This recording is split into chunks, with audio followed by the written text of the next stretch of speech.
پیارے بچوں، آج ہم آپ کے لیے جو کہانی لائے ہیں اس کا عنوان ہے نیک کام۔ عاصم صاحب نے دکان سے سامان لیا اور دوسرے ہاتھ سے اپنے عمر بیٹے کا ہاتھ تھاما اور گھر کی طرف چل دیے۔ عمر نے سامنے سے آتے ہوئے جلال صاحب کی طرف اشارہ کیا، ابو جان دیکھیں چچا جان آ رہے ہیں۔ جلال صاحب کی کمر ضعیفی کی وجہ سے جھک گئی تھی اور نظر بھی کافی کمزور لگ رہی تھی، لیکن اپنے گھر کا سودا سلف وہ ابھی بھی خود ہی لاتے تھے۔ عاصم صاحب نے آگے بڑھ کر انہیں سلام کیا اور ان کے ہاتھوں سے سامان کے تھیلے خود پکڑ لیے۔ باتیں کرتے کرتے انہیں ان کے گھر تک پہنچا دیا اور کہا، چچا جان میں روزانہ دکان جاتے وقت آپ سے پوچھ لیا کروں گا، اگر آپ نے کچھ بھی منگوانا ہو تو میں لا دیا کروں گا۔ جلال صاحب نے اسے ڈھیروں دعائیں دی اور حامی بھر لی۔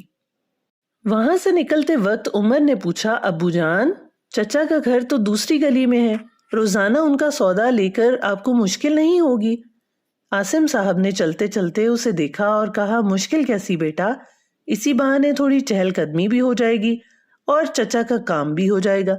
عمر اور نوفل دونوں تخت پر بیٹھے دادی جان کے ساتھ قرآن پاک پڑھ رہے تھے اور برابر میں رضیہ بھی آگے پیچھے ہل ہل کر قاعدہ پڑھ رہی تھی۔ رضیہ ایک غریب گھر کی بچی تھی اور ان کے گھر ہلکا پھلکا کام کرنے کے لیے آتی تھی۔ جب سبق ختم ہوا تو رضیہ اپنے گھر چلی گئی تو نوفل نے سامنے رکھی ہوئی چائے کی پیالی میں بسکٹ ڈبوتے ہوئے دادی جان سے پوچھا، دادی جان یہ رضیہ باجی تو اتنی بڑی ہو گئی ہیں، مشکل سے سبق یاد کرتی ہیں، پھر بھی آپ انہیں اتنے پیار سے قاعدہ پڑھاتی ہیں۔ دادی جان نے بات سمجھاتے ہوئے کہا، بات آپ کی درست ہے نوفل میاں، مگر علم کسی بھی عمر میں حاصل کیا جا سکتا ہے اور قرآن پاک پڑھنا تو ویسے بھی ثواب کا کام ہے، بس ہمیں اچھائی کا کوئی موقع ہاتھ سے جانے نہیں دینا چاہیے، ٹھیک نا؟ دونوں بچوں نے ہاں میں سر ہلا دیا۔ امی نے گھر کی کیاریوں میں لگے ہوئے سدا بہار کے پودوں میں کچھ ٹہنیاں جڑوں سمیت نکالیں اور 2 الگ الگ گملوں میں لگا دیں۔ عمر اور نوفل قریب ہی کھیل رہے تھے۔ امی نے پہلے عمر کو بلایا، عمر بیٹا یہ گملہ برابر والے قاسم بھائی کو دے آؤ۔ پھر نوفل سے کہا، نوفل بیٹا تم یہ گملہ سامنے والی طاہرہ خالہ کے گھر پہنچا کر آؤ۔ عمر نے حیرت سے پوچھا، امی جان آپ پڑوسیوں کو پودے دے دیتی ہیں، کیا ان پودوں سے ہمارا ماحول خوبصورت ہو جائے گا؟ امی نے اس کے شانوں پر ہاتھ رکھا اور اسے سمجھایا، دیکھو عمر انسان کو بس اچھے کام کرتے رہنا چاہیے، ہماری دیکھا دیکھی دوسرے لوگ بھی فلاح کے کاموں کی طرف راغب ہو جائیں گے اور اس طرح ہمارا معاشرہ مثالی معاشرہ بن جائے گا۔ دیکھو نا تم لوگ بھی اپنی تھوڑی سے پیسے ڈالو اور کچھ عرصے بعد وہ تھوڑے سے پیسے ایک بہت بڑی رقم بن جائے گی اور اس طرح کسی نہ کسی فلاحی کام میں ہم اسے استعمال کر سکیں گے اور اس کا فائدہ دنیا میں بھی ہوگا اور آخرت میں بھی۔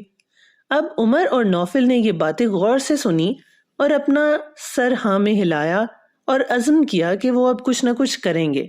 نوفل نے کچھ سوچتے ہوئے کہا، امی جی آج سے میں پودوں کو پانی دیا کروں گا، اور عمر نے فوراً کہا، میں دادی جان کے پیر دبایا کروں گا، اور عاصم صاحب قریب ہی بیٹھے جو کہ اخبار پڑھ رہے تھے انہوں نے کہا، پڑوسیوں کی مدد کرنا بھی نیک کام ہے، یہ کون سا بچہ کرے گا بچوں؟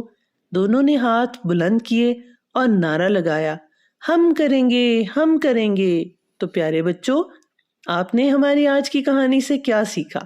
آپ نے سیکھا کہ ہمیں ہمیشہ دوسرے لوگوں کی مدد کرنی چاہیے اور ہمیں چاہیے کہ کوئی بھی نیکی کا کام چھوٹا یا بڑا نہ سمجھیں مگر اسے کر گزریں تاکہ ہمارا معاشرہ ایک بہتر معاشرہ بن سکے۔ ہمارے چینل کو لائک کریں، سبسکرائب کریں، شیئر کریں۔